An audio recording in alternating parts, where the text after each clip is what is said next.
अमित शाह के साथ हमारा बिहार में लुलू लुलू चल रहा था या इलू इलू चल रहा है? ये क्या बात है? जहां हम लड़ते हैं वहां पर इनके साथ इलू इलू, वहां पर लुलू लुलू। अरे कि पॉलिटिकल पार्टी है, कोई मजाक है? हमारी जो स्ट्रेंथ होगी, हमारा जो फैसला होगा, हम उस पर लड़ेंगे। अगर आप इसका मतलब यह है कि इन्हें 13 जीते और AIMIM ने सिकंदराबाद में 9 जीते, तो हम तो सिकंदराबाद पार्लियामेंट कॉन्स्टिट्यूंसी में 9 MIM के कॉर्पोरेटर्स जीते, TRS के 18, बीजेपी के 13। अब हैदराबाद में आ जाइए, हैदराबाद पार्लियामेंट सेगमेंट में हमने 34 सीट पर लड़े और 33 पर हम जीत गए, 10 पे बीजेपी जीती। तो ये कौन सा बीजेपी बात कर रही है? अरे भाई, आप 150 पे लड़े, हम लोग 51 पे लड़े। सुधांशु जी, अगर हम लड़ लेते 70-80 तो शायद मैं समझता हूं कि मुझे लड़ना चाहिए था। तो क्यों नहीं लड़े सर? आपको तो अंदाजा होना चाहिए कि अमित शाह जी कह रहे थे TRS के साथ आपका इलू इलू चलता है। आफ्टर थॉट आपसे,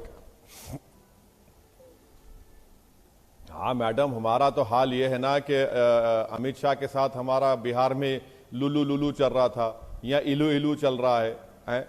ये क्या बात है? जहां हम लड़ते हैं वहां पर इनके साथ इलू इलू, वहां पर लुलू लुलू। अरे कि पॉलिटिकल पार्टी है, कोई मजाक है? हमारी जो स्ट्रेंथ होगी, हमारा जो फैसला होगा, हम उस पर लड़ेंगे। अगर आप इसका मतलब यह है कि जो बीजेपी 48 जीती, तो क्या बीजेपी को शिकायत मुझसे है कि मैं ज्यादा सीट नहीं लड़ा? तो ये बताना चाहिए। और बीजेपी को 15% वोट, तो उनको उसमें 35 में तो सिर्फ TDP और कांग्रेस का वोट है। ये बात मानना पड़ेगा, क्योंकि जब तेलंगाना बना उसके बाद से TDP खत्म हो गई, कांग्रेस तो बेचारी आखिरी सांसें ले रही है, YSRCP खत्म हो गई, लेफ्ट पार्टीज खत्म हो गए। तो एक वैक्यूम था जिसको बीजेपी ने फिल किया। वो बात बिल्कुल सही है। तो 35 में तो 15% तो वोट उनका TDP का और कांग्रेस का है। उसमें वैक्यूम फिल किया सर, या आपने पोलराइजेशन के लिए ऐसी पिच दे दी कि इन्होंने अच्छी बैटिंग कर दी और सारा नुकसान हो गया TRS का? आप वहीं, उनको फायदा हुआ पोलराइजेशन का, आप वहीं रह गए। मैडम देखिए, अगर आप जो बात कह रहे हैं सच है, तो ये बड़ी बदबख्ती की बात है कि बीजेपी ने हिंदू मुस्लिम करके ये इलेक्शन जीता है।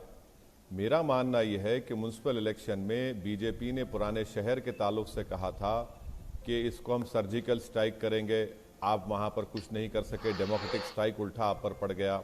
बीजेपी ने यूपी के मुख्यमंत्री को बुलाया, जिस वार्ड में वहां पर 3 वार्ड पर MIM ने कामयाबी हासिल की।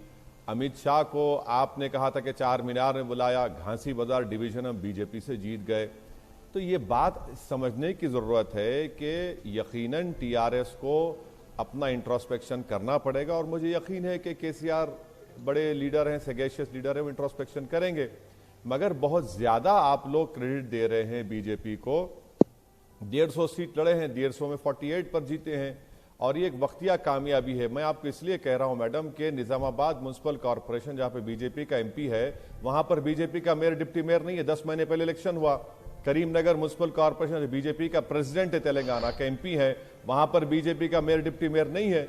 तो ये एक वैक्यूम क्रिएट हुआ, और यकीनन हमको लगता है कि ये एक वक्तिया कामयाबी है। ज्यादा बीजेपी ख्वाब देखना छोड़ दें। ये हैदराबाद एक कॉस्मोपॉलिटन सिटी है, तेलंगाना मेनलैंड में तेलंगाना की एक रीजनल फीलिंग है, और बीजेपी एक नेशनल पार्टी आकर रीजनल फीलिंग का असेंबली में मुकाबला करेगी तो ठीक है, देख लेंगे वो भी क्या होता है आगे जाके 2023 में।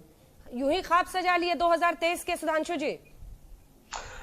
देखिए, मैं ये कहना चाहता हूं, जो हमको उपदेश दे रहे हैं, हम तो बचपन से सुनते आ रहे हैं, सलाउद्दीन ओवैसी जी के जमाने से, कि हैदराबाद पे तो टोटल कंट्रोल इनका था, और आज अपने मुंह से बोल रहे हैं कि हम पूरे हैदराबाद में लड़े।